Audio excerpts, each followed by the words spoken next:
Hai semua, pada kali ini kita akan belajar operasi darab menggunakan kaedah lattice. Apakah itu kaedah lattice? Kaedah lattice ini adalah salah satu cara bagaimana kita mahu menyelesaikan soalan berkaitan operasi darab. Kaedah lattice ini juga boleh disebut sebagai darab menggunakan kotak. Gambar raja di bawah menunjukkan salah satu cara kita menyelesaikan soalan darab menggunakan kaedah lattice. Baiklah, kaedah lattice ini sebenarnya sesuai kepada murid yang sukar untuk menyelesaikan operasi darab menggunakan bentuk lazim. Contoh di bawah. Sebelah kiri ini ialah bagaimana cara kita menyelesaikan operasi darab menggunakan bentuk lazim. Dan di sebelah kanan ini pula bagaimana cara kita menyelesaikan operasi darab menggunakan kaedah lattice. Ada beza bukan? Baiklah, bagaimana cara guna kaedah lattice ini sebenarnya? Pertama, sudah pasti mesti ada soalan berkaitan dengan darab. Contoh, 507 darab 12 sama dengan berapa? Okey, sebelum cikgu teruskan, cikgu mahu murid perhatikan nombor-nombor di sini iaitu 507 dan 12. Ada berapa bilangan digit bagi setiap nombor tersebut? 507 ada 3 digit, 12 ada 2 digit. Kenapa cikgu mahu kamu perhatikan itu? Kerana ini penting untuk kita meletakkan kedudukan nombor ini dalam petak ataupun kaedah lattice itu nanti. Jadi pertama, nombor yang ada digit yang banyak, tulis di atas kotak ataupun petak tersebut. Jadi kita tahu 507 mempunyai digit yang banyak, maka kita tulis di atas. Okey, kita tulis 5, ada jarak, sifar, jarak 7. Lepas itu kita buat satu garisan. Bagaimana dengan 12 ini? Nombor yang ada digit yang sikit, tulis di sebelah kanan secara menegak. Sebagai contoh, di sini 12, cikgu tulis secara menegak 1 dan 2. Kalau anda tulis 2 dan 1, itu salah kerana itu dikira sebagai 21. Lepas itu kita buat satu garisan. Seterusnya kita lengkapkan kotak tersebut. Okey, ini adalah kotaknya.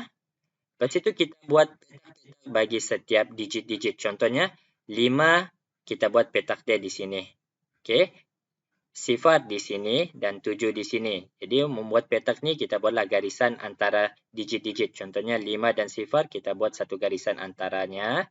Sifar dan 7 kita buat satu garisan antaranya. Begitu juga dengan 1 dan 2. Kita mau pisahkan, kita buat satu garisan antara 1 dan 2. Begini secara melintang. Okey. Baiklah. Seterusnya, lukis garisan perpenjuru ataupun secara diagonal.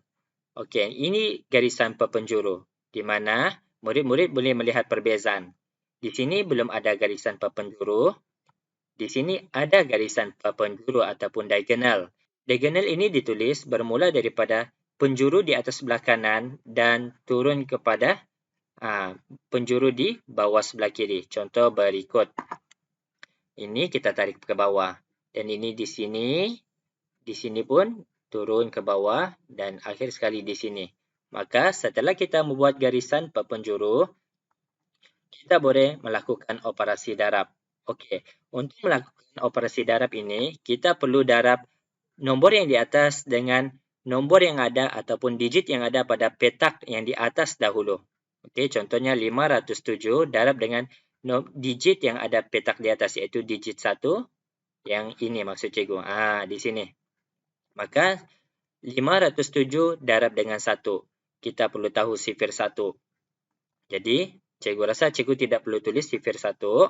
Okey, untuk mendarab kita bermula daripada 7 ataupun digit sebelah kanan darab dengan 1. 7 darab 1 dapat 7. Jadi, di mana kita mau letak 7 itu? Okey, satu petak segitiga sama dengan satu digit. Jadi di sini 7 ini darab 1 dapat 7. 7 tu satu digit, jadi 7 tu di bawah. Bagaimana pula dengan yang petak segitiga di atas ini? Bila dia tidak apa-apa, kita letak sifar. Okey, tulis sifar bagi petak yang kosong. Seterusnya sifar darab 1 sifar. Sifar itu kita tulis di bawah. Di sini kosong kita tulis sifar. 5 darab 1, 5. 5 tulis di bawah. Di atas ini sifar. Contoh berikutlah. Okey, ini cikgu sudah isikan. Seterusnya, bila sudah kita darab nombor di atas dengan digit pertama, kita perlu darab lagi nombor di atas dengan digit kedua yang di bawah ini. Okey, kita bermula daripada 7 darab 2. Jadi, kita perlu tahu sifir 2. Cikgu sudah tulis sifir 2 di sini. Jadi, 7 darab 2, kalau kita cek di sini, 7 darab 2, kita dapat 14. 14 ada 2 digit. Jadi, ingat, satu petak segitiga ialah 1 digit. 14 ada 2 digit, 4 di bawah, 1 di atas. Sifar darab 2, sifar. Sifar tulis di bawah. Yang di sini kita tulis sifar. 5 darab 2, 10. Sifar di bawah, 1 di atas. Contohnya seperti berikut. Okey, bila kita sudah selesaikan mengisikan semua petak-petak di dalam kotak ini, maka kita perlu jumlahkan. Bagaimana cara menjumlah? Kita tambah nombor di dalam kotak secara perpenjuru ataupun diagonal. Tengok arah anak panah yang cikgu tunjukkan ini, kita tambah secara diagonal. Iaitu, ini 4, tiada tambah apa-apa, kita tulis 4. 7, kita tambah 1, tambah sifar. Sifar tambah 1, tambah sifar, tambah sifar. Sifar tambah 5, tambah 1. Ini sifar, tiada apa-apa, kita tulis sini. Untuk supaya murid-murid lebih nampak, cikgu padam garis menegak dan juga melintang. Supaya anda tahu mana satu nombor yang perlu ditambah tersebut. Inilah nombor-nombor yang perlu ditambah mengikut ruang secara perpenjuru itu. Jadi di sini kita selesaikan. 4, tidak mau tambah apa? Kita tulis 4 di sini. 7 tambah 1, 8. Tambah sifar, 8. Sifar tambah 1, 1 tambah sifar. Sifar tambah sifar. Sifar tambah 1, 1 tambah sifar 1 tambah sifar 1. Tulis di sini. Sifar tambah 5, 5 tambah 1, 6. 6 tulis di sini dan ini sifar kita letak di sini. Jadi jawapannya adalah seperti berikut. Okey. Jawapannya adalah bermula daripada atas sebelah kiri ini hinggalah ke arah bawah sebelah kanan ini. Okey, jadi cara menulis jawapan ialah bermula daripada sifar, diikuti 6, 1, 8 dan 4. Tapi disebabkan sifar di awal ini tiada nilai, maka kita tulis jawapan sebagai berikut, iaitu 6, 184 ataupun 6184. Kita lihat contoh soalan yang ada 2 digit darab 2 digit. 45 darab 13 sama dengan, kita buat dalam bentuk kaedah lattice. Jadi di sini pertama sekali lihat dahulu berapakah bilangan digit yang terdapat pada setiap nombor. 45 ada 2 digit, 13 ada 2 digit. Maka anda boleh letak mana-mana nombor di atas dan juga di sebelah kanan. Namun cikgu letak 45 di atas dan 13 di sebelah kiri. Tulis 13 di sebelah kiri. 1, 3. Itu cikgu buat petak atau kotak. Asingkan 4 dengan 5. Asingkan 1 dan 3.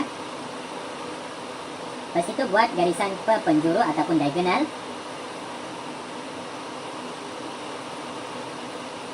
Dan kita mula melakukan operasi darab.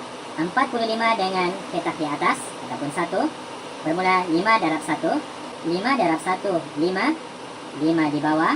Di sini tulis sifar. 4 darab 1, 4. 4 di bawah. Sini sifar. Seterusnya 45 darab dengan petak di bawah iaitu 3. Jadi kita tahu sifir 3. 5 darab 3, 15. 5 di bawah, 1 di atas. 4 darab 3, 12. 2 di bawah, 1 di atas. Seterusnya kita tambahkan nilai-nilai yang terdapat dalam kotak ini secara perpenjuru. Okey. Kalau murid-murid keliru, murid-murid boleh padam garis yang melintang dan menegak ini. Okey, tinggalkan garis yang perpenjuru. Okey, baru kita jumlahkan secara perpenjuru. 5, kita tulis 5 di sini. 5 tambah 1, 6 tambah 2, 8. Sifar tambah 4, 4 tambah 1, 5. Sifar tidak tambah apa-apa, kita tulis Maka jawapannya ialah bermula dari sini dan ke sini. Okey, akhir sekali 45 darab 13 kita akan dapat 585. Baiklah, garisan ini tidak perlulah anda tulis. Ini hanyalah sekadar panduan yang cikgu ingin berikan supaya anda tahu di mana mau cari jawapan. Seterusnya, kita lihat contoh soalan nombor yang ada 3 digit darab dengan nombor 1 digit. 706 darab 4 sama dengan berapa? Untuk menyelesaikan soalan ini menggunakan kaidah lattice, murid-murid perlu kenal pasti berapakah bilangan digit bagi setiap nombor tersebut. Di sini 706 ada 3 digit, 4 ada 1 digit. Maka 706 ini kita akan buat di atas dan 4 ini akan di sebelah kanan.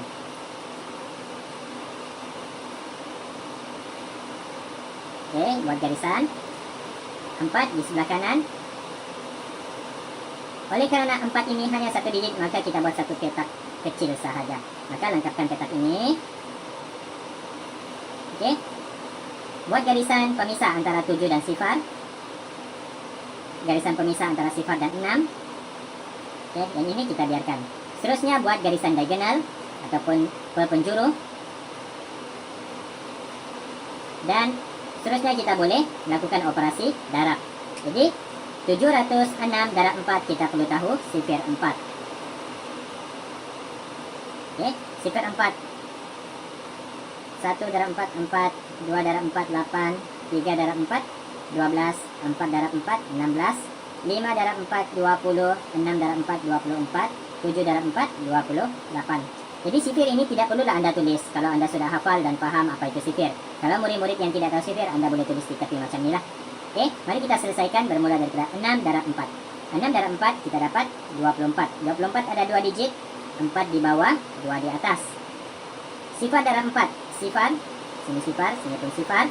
7 darab 4, 28 ada 2 digit, 8 di bawah, 2 di atas. Seterusnya kita jumlahkan nilai-nilai yang terdapat dalam petak ini secara perpenjuru. 4, kita tulis. 2 tambah sifar, 2. Sifar tambah 8, 8 dan 2. Tiada ditambah, kita tulis di sini. Cara menulis jawapan adalah bermula dari kiri dan ke bawah kanan. Maka jawapan yang kita dapat ialah 2824 ataupun 2824. Akhir sekali, kita lihat contoh soalan nombor yang ada 3 digit darab nombor yang ada 2 digit. 604 darab 25. Maka kita perlu kenal pasti mana nombor yang ada bilangan digit yang banyak. 604 ada 3, 25 ada 2. Maka 604 ini kita tulis di atas. Okey, tulis jarak-jarak buat garisan. 25 di sebelah kanan. 2, 5. Lepas itu kita lengkapkan petak ini. Buat garis pemisah antara 6 dan sifar. Sifar dan 4. Dan juga garis pemisah antara 2 dan 5 secara melintang. Okey, seterusnya buat garisan perpenjuru ataupun diagonal.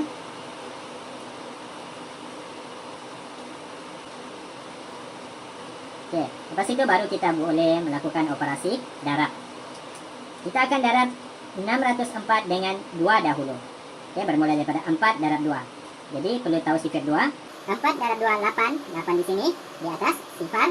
Sifar darab 2, sifar. Sifar di bawah, tempat kosong ini sifar. 6 darab 2, 12. 2 di bawah, 1 di atas. Terusnya 604 darab 5, sifir 5. 4 darab 5, 20. Sifar di bawah, 2 di atas. Sifar darab 5, sifar. Sifar di bawah, sini pun sifar. 6 darab 5, 30. Sifar di bawah, 3 di atas. Terusnya kita jumlahkan semua nilai yang terdapat dalam kotak ini secara perpenjuru. Bermula dari bawah sebelah kanan ini. Okey, sifar, tidak tambah apa-apa, kita tulis sifar. 8 tambah 2, 10. Tambah sifar pun 10. Jadi adakah kita tulis 10 di sini? Tidak. Kita hanya tulis sifar di bawah. 1 ini kita bawa ke bahagian sebelah, yaitu di sini. Okey, jadi 1 tambah sifar 1, tambah sifar 1, tambah sifar 1, tambah sifar pun 1, maka jawapannya 1. Sifar tambah 2, 2, tambah 3, 5. 1 tiada tambah apa-apa, kita tulis 1 di sini. Maka untuk menulis jawapan bermula daripada atas sebelah kiri hinggalah bawah sebelah kanan. Oleh itu jawapan yang kita dapat ialah 15.100. Itu sahaja penerangan cikgu berkaitan dengan operasi darab menggunakan kaedah lattice. Cikgu harap murid dapat belajar daripada apa yang telah diterangkan tadi. Terima kasih dan selamat belajar.